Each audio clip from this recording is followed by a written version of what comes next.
الحمد لله رب العالمين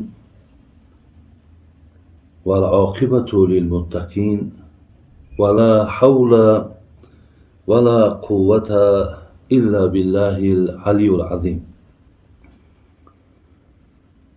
السلام عليكم ورحمة الله وبركاته. از خداوند بسیار مهربان و بسیار توانا دعاگو هستم که خداوند خاتمه کار همه ما و شما را به خیر بگرداند. موضوعی که امروز برادران عزیز میخواهم باز هم به شما رسانم، این در اطراف نفرهایی هستند که خداوند با اونها همه امکانیت های مالی را داده است، ولی جای افسوسش همین است که این نفرها از زمره بندگان سخی، از زمره بندگان جوانمرد نیستند. برادران عزیز و گرامی، اولا هر یک نفری که امروز امکانیت خوب در رسیده، شرایط خوب در رسیده، هیچگاه شکرگزاری را از نزد الله مهربان کنده نکن. همیشه خداوند سپاس و حمد بگو که زیرا الله میگه تؤتی الملک من تشاء. هر کسی که اگر خودش مالدار دید داند که او را من صاحب مال کردم، او را من صاحب ثروت و دولت کردم. وقتی که از جانب الله که باشد، ما باید سپاسگزاری و تشکر از الله مهربان داشته باشیم. دیگر اینکه هر یک نفری که مال دارد، پول دارد، دو چیز را فراموش نکن. یکم دان که مال، پول، ثروت این همیشگی در دست تو نیست. دوم، مال و پول از جانب الله بر بندش وقتی داده شد برای آزمایش میدهد، برای سنجش بنده الله مهربان به او مال عطا میکند. این دو چیز باید هیچ وقت فراموش نکنی. شیخ سعدی میگو به دولت منازو به مهنت ملال، که این هر دو را زود از زوال. همین است رسمی سرای درشت، گه پشتی زین و گه زین به پشت. برادران عزیز و گرامی، دیگر چیزی که من برای برادرایی که مالدار هستین، ثروت دارین، مبلغ دارین، این را گفتنیم که شما باید که جوان مرد باشین. شما باید که اندیشه دیگر نفرها را هم داشته باشین. شما هم پیش روی خود زمانهایی که خودتان نیاز داشتین، خودتان بیچاره بودین، خودتان به شرایط بودین، در کدام احوال بودین، همون روزها را هم پیش رو بیارین. آن روزها را فراموش نکنین و همیشه از همت کار بگیرین. یعنی بسیار با همت باشین. الله مهربان رحمت کنه. بعضی از شاعرهای ما را میگفتند که دولتت را فیل بردارد میانش بشکند، همتت را پشه برداشته به هندوستان برد. اشاره به سوی نفرهایی که هیچ کس از اونها برکت نمی آورد، یعنی دست کسی را اونها در حالت پولداریشون گرفتگی نیست، از حساب آنه که اینها همت ندارند، جوان مرد نیستند، دست دهنده ندارند. پس شاعر میگه دولت اگر فیل بردارد میانش میشکند. لیکن اون قدر همتی که تو داری، اون قدری که غیرتی که تو داری، پشه او را برداشته حتی هندوستان میبره. از این لحاظ برادران عزیز و گرامی، این هم یک داد خداوندی است. وقتی الله به شما این نعمت ارزان کرد، وقتی خداوند شما را مالدار و پولدار کرد، در جای آنی که شما ناپسند میشین، در جای آنی که شما تکبر میشین، در جای آنی که شما غرور پیدا میکنین، در جای آنی که شما دیگر چند وقت پیشینه خودتان فراموش میکنین، در عوض این شما بیشتر به الله مهربان نزدیک شوین، ترس الله را باز در قلبهاتون کلانتر کنین و همچنان با بندگان خدا معامله و مراساتون با زیباتر و خوبتر کنین. از این لحاظ برادران عزیز و گرامی، من در اطراف همین نفرهایی که همت ندارن یا اینکه جوانمرد نیستن و زمینی که همه شرایط امکانیت دارن، میخواستم یک کم ترک یک صحبتی داشته باشم. پیامبرمون فرمود که البخیل بعید من الله، بعید من الجنه، بعید من الناس، قریب من النار. کسی که در دنیا بخیل هست، یعنی دست دهنده نداره، سخی نیست، جوانمرد نیست، پیامبر گفت اینها از الله دورن، از جنت دورن، از مردم دورن، ولی به آتش جهنم نزدیکن. ببین، شما از الله دور، از جنت دور، از مردم هم دور، نزدیکی به عذاب الله. برای همین شاعر میگفت که درمداره که او صاحب کرم نیست، اگر 100 گنج دارد محترم نیست. این عزیز خدا میگوید تا زمانی که اگر مالدار و پولدار کرم نداشته باشد، یعنی رحم نداشته باشد، فکر دیگر نفرهای نیازمند نکند، اینها هیچ وقت در نزد مردم محترم نمی شود. هیچ وقت در نزد مردم، از نزد مردم دعای نیک گرفته نمی تواند. از این خاطر برادران عزیز و گرامی، پیامبرمون میگفت که لا يدخل الجنة خب ولا منان ولا البخیل. 3 نفر از جنت خدای مهربان محرومند. یکم کسی که بسیار مکاره، بسیار فریبکاره، بسیار نیرنگ زیاد داره، حیله های زیاد داره. 2 کسی که در دادگیش هر چیزی که به کسی میتد با منت میگذاره، یعنی دادگیش مقصد به حرفای تاجیکی خود ما بگیم با زهر تند میکنن، همیشه در همه جا منت میگذارد که یعنی او به مبلغ من و به شرایط من و به دستگیری من اون آدم مقصد روز میبره. برای همین خدای مهربان در قرآن میگو که ولا تبطلوا صدقاتکم بالمن والاذی. شما وقتی خیر احسان کردین منت نکنین که از ثواب چیزی به شما نمیرسد. 3 نفری که جنت نمیدراید آدمی هست که بخیله، یعنی باز میگم دست دهنده ندارد. پس برادران عزیز و گرامی،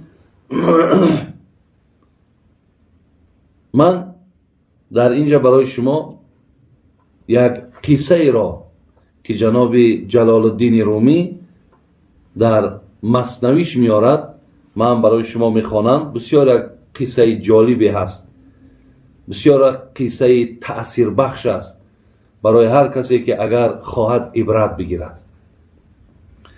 سائل آمد به سوی خانه، خشکنانه خواست یا ترنانه.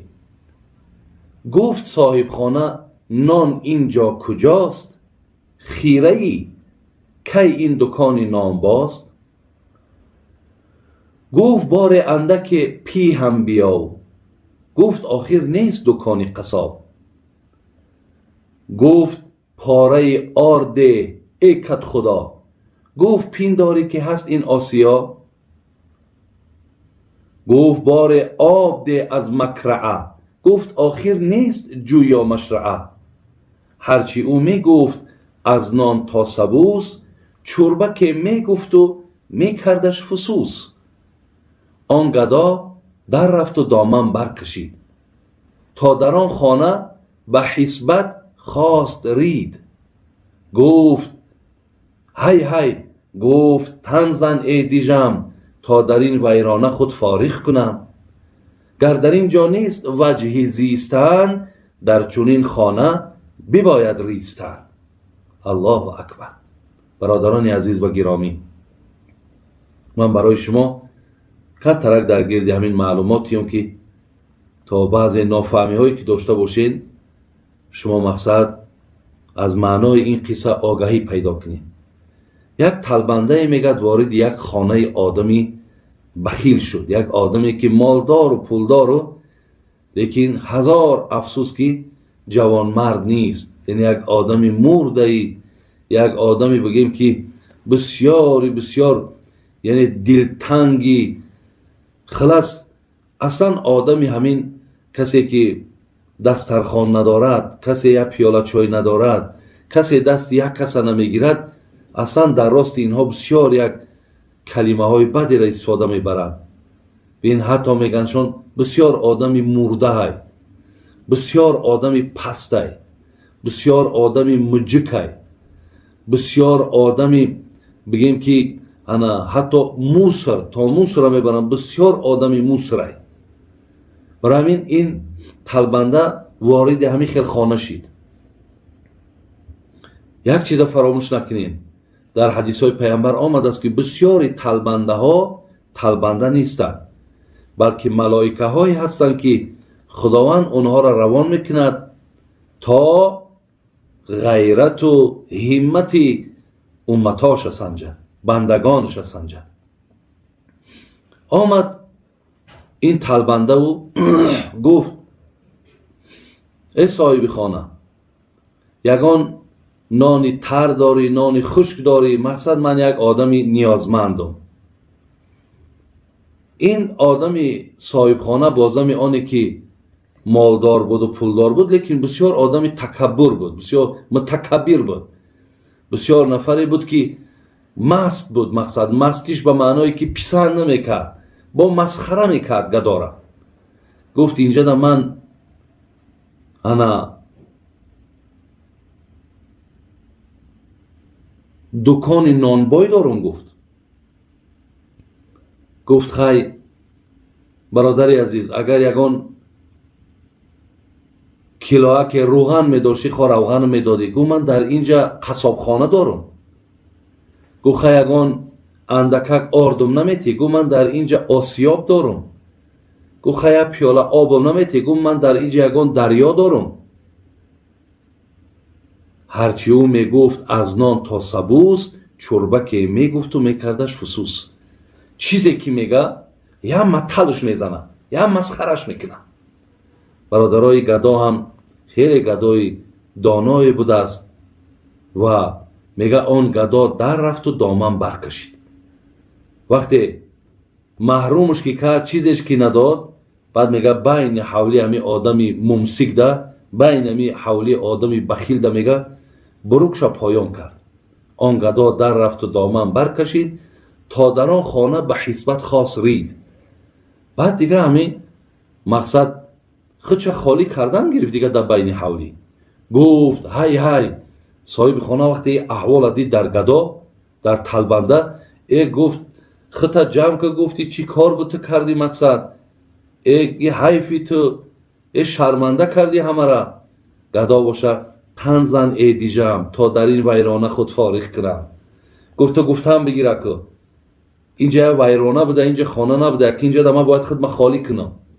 گفت چون در اینجا نیست وجهی زیستن در چنین خانه بباید ریستن. اینجا من نگاه کردم که این خانه تو یگان وجهی زندگی نداری، تو یگان چیزی که از بگیم که انا مواد خوراکه باشه و راه زندگی باشه نداری. نه آر داری، نه نان داری، نه روغن داری، نه آب داری. این خانه نیست، یک حاجت خانه. اگه بگذار که من خدمت در اینجا خالی کنم. برادران عزیز و گرامی، این یک قصه بود که حتی خانه نفرهای آدمای بخیل و ممسک حضرت جلال الدین رومی حتی با بگیم یعنی یک حاجت خانه ده مثالش زده است. مثال یک حاجت خانه گفته است، آن خانه ای که خلاص از اونجا چیز صدقه و احسان و دستگیری بیرون نشود. زین لحاظ برادران عزیز و گرامی، ما در حدیث های پیغمبرمون داریم که خصلتان لا یجتمعان فی مؤمن، در مؤمن دو چیز جمع نمی شود: البخل و سوء الخلق. یکی فعل بد، رفتار بد، یکی نفس بخیلی، یکی ممسکی. یعنی کسی مؤمن باشد این دو چیز باید در وی نباشد. یک شعر دیگه از جناب شیخ سعدی میخونیم، انشاءالله دعا میکنیم. گفتن نمیرد آن که ماند پس از وی بجای، پول و مسجد و خان و مهمان سرای. هر آن کس که نماند از پسش یادگار، درختی وجودش نیاورد و بار. اگر رفت آثار خیرش نماند، نشاید پس از وی الحمد خواند. هر کسی که دنیا را پدرود میگفت است ولی از او یگان آثاری نیک نمیمانه، مثل که نه یک مسجد میسازه، نه یک مدرسه میسازه، نه یک کوپروک میسازه، نه یک راه را تعمیر میکنه. میگه این خیل نفرهایی که از پشتشون چیز باقی نماندن، اینها اگر مرده رفتنن، همون ملای محله هست، همون کسی باشد در حق این خیل آدم حتی سوره فاتحه را نخواند، سوره فاتحه در این خیل آدم حیف می شود. از این لحاظ برادران عزیز، من به همه شما نفرهایی که خداوند برای شما این نعمت داد است، این را غنیمت بشمارید. شیخ سعدی می گفت زر و نعمت اکنون بده کانی توست، که بعد از تو بیرون ز فرمانی توست. با دنیا توانی عقبا خری، بخر جانی عزیز ورنه حسرت خوری. الحال زر و نعمت در دست ای، همه امکانیت و همه رهبریش در دست ای. میگه همه را انجام بده که فردا پشیمان میشه. یعنی تمام این کلید مال ای دستت میرود، فقط حسرت با خودت گرفته تو به خانه آخرت میبری. زین لحاظ چیزی ای دستان میآید برای محلداری هاتون، برای ناحیه هایی که زندگی میکنین، برای شهرهایی که زندگی میکنین، کارهای نیکی را گذارین برادران عزیز. که شاعر عرب میگفت الموت یأتی بغتة، مرگ ناگهان به سراغتان میآید. وقتی که به سراغتان آمد شما دیگر کاری را انجام داده نمیتونید. و دانیم برادران عزیز و گرامی که شما همراه خودتان دیگر این مبلغ را برده نمیتونید. شاعر میگفت رفتم به سر قبر شاهنشاه یمن، او دست برآورد و به من داد کفن. گفتا که از این سخاوتم عیب مکن، از مال جهان همین رسید است به من. الله مهربان خاتمه آمونه بخیر، ایمان آمونه با سلامت نگه دارد. سلام علیکم و رحمت الله و برکاته.